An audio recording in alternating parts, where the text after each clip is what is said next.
everyone, welcome back to my channel. In this video I really wanted to discuss about the few tips and tricks, especially during your examination center and also in this journey of your preparation. I'm assuming that we have 60 days to give our intermediate or final exams, so all the best with the preparation. अगर आपने अभी तक पूरी तैयारी कर ली है तो बहुत अच्छी बात है, start revising your subjects. और अगर आपने तैयारी नहीं करी है, still we have time. So there is nothing to panic, there is nothing to worry about कि कब होंगे एग्जाम्स, कैसे होंगे, घर पे देने पड़ेंगे या सेंटर में जाके देने पड़ेंगे. That is none of our business. हमें फोकस करना है कि आप हमारे एग्जाम किसी के सामने ले लो या हमारे एग्जाम्स आप किसी के बिना ले लो, हम उस क्वेश्चन पेपर को पूरा अटेम्प्ट करें और 100 मार्क्स और अपनी 100% एफिशिएंसी के साथ उसको क्लियर करने की कोशिश करें. So number 1, study material. Do not forget your study material. अगर आपने किसी टीचर को रेफर करा है अपने कोई भी सब्जेक्ट्स की प्रिपरेशन के लिए, and specially for your practical subjects, study material में कोई भी क्वेश्चन क्रोनोलॉजिकल ऑर्डर में नहीं होता, तो आप अपने टीचर के रेफरेंस नोट को यूज कर सकते हैं रिवाइज करने के लिए सब्जेक्ट्स. बट वो टॉपिक वाइज डिवाइड होते हैं तो आपके लिए बहुत इजी रहता है क्वेश्चन पढ़ते ही उसके फॉर्मूले को अप्लाई करने के लिए. बट जब आप स्टडी मटेरियल उठाते हैं तो स्टडी मटेरियल में इस तरीके से क्वेश्चंस रहते हैं कि आपको समझ ही नहीं आता कि ये क्वेश्चन किसको बिलोंग करता है. That becomes a very healthy tip for us.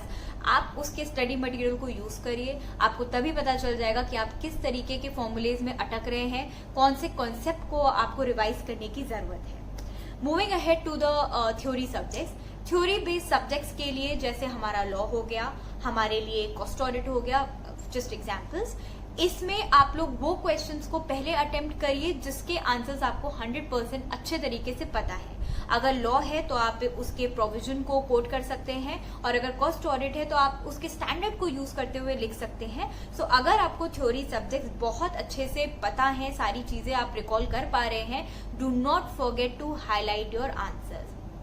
Answers highlight करना बहुत इंपॉर्टेंट है. Moving ahead to the practical subjects. Practical subjects के लिए सबसे ज्यादा इंपॉर्टेंट चीज जो हमें काम आती है वो आती है table banana.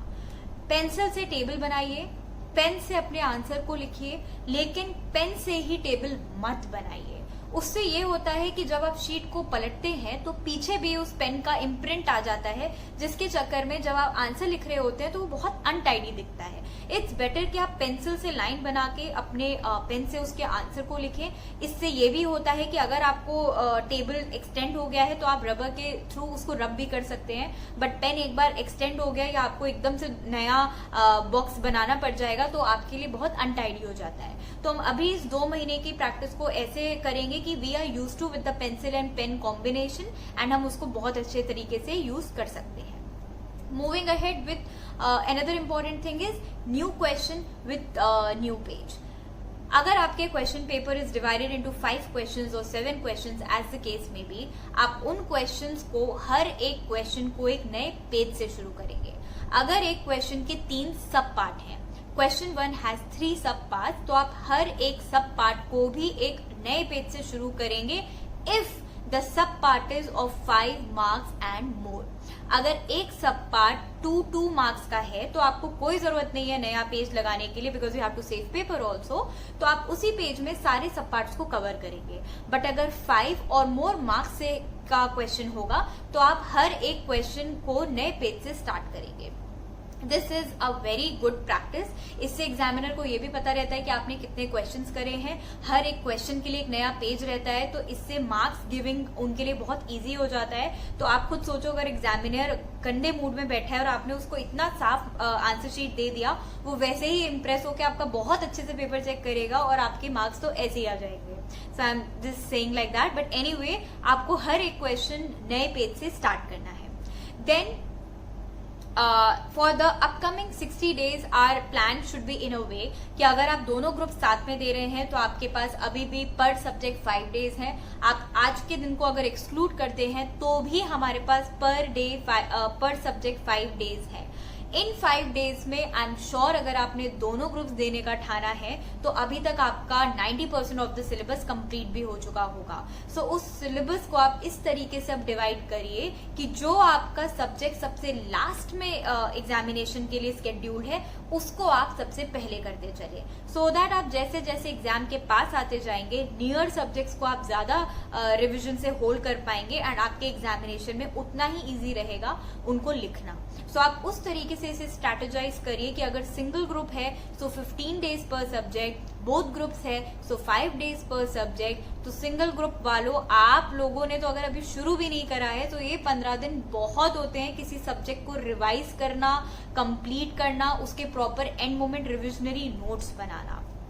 So you have to plan your 60 days accordingly.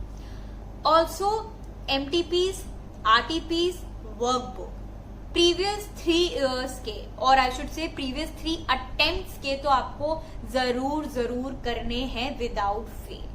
Your direct taxation and your GST can only be of your attempt, क्योंकि हमारे प्रोविजंस चेंज होते हैं हर जून अटेम्प्ट के लिए। Otherwise for rest of the subjects it is compulsory and it is advisable. अगर अभी आपने नहीं भी रिवाइज करा है और अगर आपको लग रहा है कि मैम मेरे पास टाइम नहीं है, अब हम लोग इसको रिवाइज नहीं कर सकते, तो आप रात को सोने के पहले एक बार वर्कबुक और एक बार MTP को, RTP को एक बार स्कैन भी कर लेंगे ना, वो आपके लिए बहुत इनफ होगा। आपको ये हिंट देने के लिए कि इस बार के पेपर का क्या लेवल रहेगा, इस बार किस सब्जेक्ट से ज्यादा क्वेश्चंस पूछे जा रहे हैं, और कहीं ना कहीं MTP, RTP और वर्कबुक से आपका 10 to 15 मार्क्स का टॉपिक ऑटोमेटिकली आ जाता है। So why to lose those 15 marks जो आपको पहले से ही पता है कि आने वाले हैं। सो जितना कोशिश कर सकते हैं आप अपने MTPs, RTPs इन सबको रिवाइज करने की भी ट्राई करिए। Then you have to give all the exams. Now when I say give all the exams, इसका ये मतलब है आप सिंगल ग्रुप दे रहे हैं तो आपके पास सिर्फ 4 पेपर्स हैं देने के लिए। उन चारों पेपर्स में हो सकता है कि अगर हम लोग फाइनल्स की बात करें तो हो सकता है आपका FM का पेपर डिफिकल्ट हो एंड आपका FM के पेपर के बाद मन ही ना करे पेपर देने का, आपको लगे कि मैं FM पे ही फेल हो रहा हूँ या हो रही हूँ, मैं आगे का क्यों एग्जाम दूं, मैं तो फेल ही हूँ इसमें। Do not think like that. आपको नहीं पता कि आपके FM में 40 मार्क्स आने से और आपके बाकी सब्जेक्ट्स में 60 और 70 मार्क्स आने से ओवरऑल वो ग्रुप का मार्क्स ऑटोमेटिकली 200 के ऊपर हो रहा है, तो आप वैसे ही वो ग्रुप क्लियर कर रहे हैं। So that is my personal advice. ये मेरे साथ इंटर में भी हुआ है, फाइनल में भी हुआ है। इंटर में मेरा ऑपरेशंस रिसर्च का पेपर बहुत गंदा हुआ था, मैंने पूरा प्रैक्टिकल प्रिपेयर करा था एंड मेरे अटेम्प्ट में पूरा पेपर थ्योरी आया था। तो भगवान जाने मैंने क्या लिखा है, मैंने हर एक कॉन्सेप्ट को पढ़ के प्रैक्टिकल क्वेश्चंस इतने प्रैक्टिस करे थे कि उसकी थ्योरी बना के मैंने उसे बहुत अच्छे से एक्सप्लेन करा था एंड मेरे उसमें 62 मार्क्स आए। I don't know how, but I was so scared कि मेरा लिटरली ग्रुप 2 देने का मन ही नहीं था। But then I was like यार इतनी मेहनत करी है, इतने दिन से पढ़ाई करी है, तो ऐसे ही थोड़ी उसे जाने देना है। I am going to give all the papers and that is how it helped me to compensate the marks of my group 4 with my group 3, जो कि लोगों के केस में उल्टा होता है। For me my group 4 was weak, my group 3 was strong, so in that way I could clear it in first attempt. So that is my personal advice and my piece of advice for everybody who thinks कि उस time पे paper से उनका moral down हो गया और आगे के सारे पेपर बहुत डिफिकल्ट होंगे या आप स्कोर नहीं कर पाओगे, तो ऐसा हमें ये नेगेटिव थॉट को उस टाइम पे फाइट करना हमारे लिए बेहद इम्पोर्टेंट है। तो प्लीज इस पॉइंट को भी आप ध्यान रखिएगा। Also I really wanted to say like few of the last things is like during examination centre हमारे लिए बहुत इंपॉर्टेंट है एक्स्ट्रा चीजें होना। वन ऑफ माई एक्सपीरियंसेस कि मेरे अकाउंट्स के पेपर में मेरा कैलकुलेटर खराब हो गया था। वो कैलकुलेटर जिसकी सेल्स 2 दिन पहले डली थी वो खराब हो गया था। सो आपको नहीं पता कि एंड मोमेंट पे क्या चीज कैसे हो जाए, बट मेरे भाई ने मुझे बोला कि Ankita you should have one more calculator and luckily he gave me the same calculator जिसमें मेरा ऑलरेडी हाथ सेट था। So with this 2 things that are really important is that you should have an extra calculator and you should have a calculator जो आपका already practice में हो। ऐसा ना हो कि आप एक छोटे से कैलकुलेटर में प्रैक्टिस करते आ रहे थे और आपको एकदम से किसी ने साइंटिफिक कैलकुलेटर दे दिया कि आपको एग्जाम में तो कैलकुलेटर के फंक्शंस ही समझने में टाइम लग गया। So do not do that. I know this is very basic, but जब एग्जाम्स के टाइम पे ऐसा कुछ होता है ना, तो आप इतना ज्यादा स्ट्रेस में आ जाते हो कि आपको नहीं समझ में आता है कि क्या करना है. So this is again very important. आपने अगर अभी किट बना लिया है अपना, बहुत अच्छी बात है. नहीं बनाया है तो आप उसको बनाना स्टार्ट कर दें. So these are few of my tips and tricks to give the exams. My humble request to everybody is that don't stress so much. Papers पास हैं और वो आप समझ लो बहुत पास है. अब मौका नहीं मिलेगा कि वो फिर से पोस्टपोन होंगे, बिकॉज अब जो डिसीजन आएगा वो फुल एंड फाइनल आएगा.